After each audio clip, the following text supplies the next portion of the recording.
بسم اللہ الرحمن الرحیم۔ حضرت بلال حبشی رضی اللہ تعالی عنہ مشہور صحابی ہیں جو مسجد نبوی کے ہمیشہ مؤذن رہے۔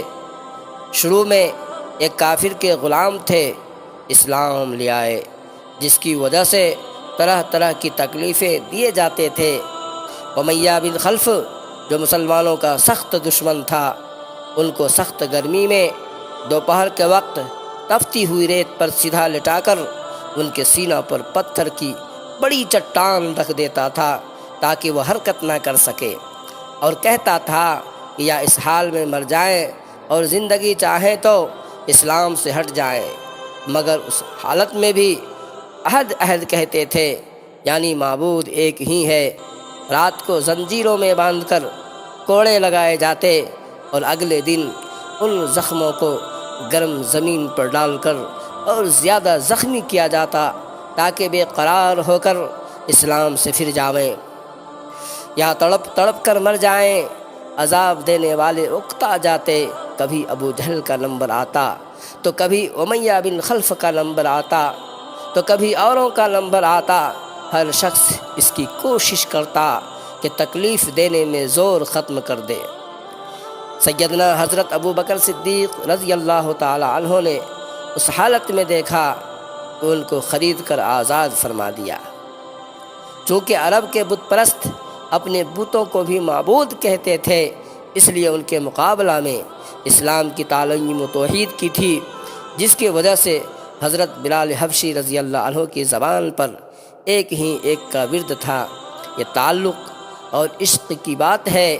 ہم جھوٹی محبتوں میں دیکھتے ہیں کہ جس سے محبت ہو جاتی ہے اس کا نام لینے میں لطف آتا ہے، بے فائدہ اس کو رٹا جاتا ہے، تو اللہ کی محبت کا کیا کہنا جو دین و دنیا میں دونوں جگہ کام آنے والی ہے۔ یہی وجہ ہے کہ حضرت بلال حبشی رضی اللہ تعالی عنہ کو طرح طرح سے ستایا جاتا تھا، سخت سے سخت تکلیفیں پہنچائی جاتی تھی، مکہ کے لڑکوں کے حوالے کر دیا جاتا تھا کہ وہ ان کو گلی کوچوں میں چکر دیتے پھرتے، اور یہ تھے کہ ایک ہے، ایک کی رٹ لگاتے تھے۔ اسی کا یہ صلہ ملا کہ پھر حضور صلی اللہ علیہ وسلم کے دربار میں مؤذن بنے، اور سفر میں حضر میں ہمیشہ اذان کی خدمت ان کے سپرد ہوئی۔ حضور صلی اللہ علیہ وسلم کے وصال کے بعد مدینہ طیبہ میں رہنا اور حضور صلی اللہ علیہ وسلم کی جگہ کو خالی دیکھنا مشکل ہو گیا، اس لیے ارادہ کیا کہ اپنی زندگی کے جو دن ہیں جہاد میں گزار دوں، اس لیے جہاد میں شرکت کی نیت سے چل دیے۔ ایک عرصہ تک مدینہ منورہ لوٹ کر نہیں آئے۔ ایک مرتبہ حضور صلی اللہ علیہ وسلم کی خواب میں زیارت کی۔ حضور صلی اللہ علیہ وسلم نے فرمایا، بلال یہ کیا ظلم ہے، ہمارے پاس کبھی نہیں آتے۔ تو آنکھ کھلنے پر مدینہ طیبہ حاضر ہوئے۔ حضرت حسن اور حسین رضی اللہ عنہما نے اذان کی فرمائش کی۔ لاڈلوں کی درخواست ایسی نہیں تھی کہ انکار کی گنجائش ہوتی۔ اذان کہنا شروع کی اور مدینہ میں حضور صلی اللہ علیہ وسلم کے زمانہ کی اذان کانوں میں پڑھ کر کوہرام مچ گیا۔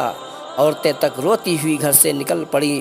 چند روز قیام کے بعد واپس ہوئے اور سن 30 ہجری کے قریب دمشق میں وصال ہوا۔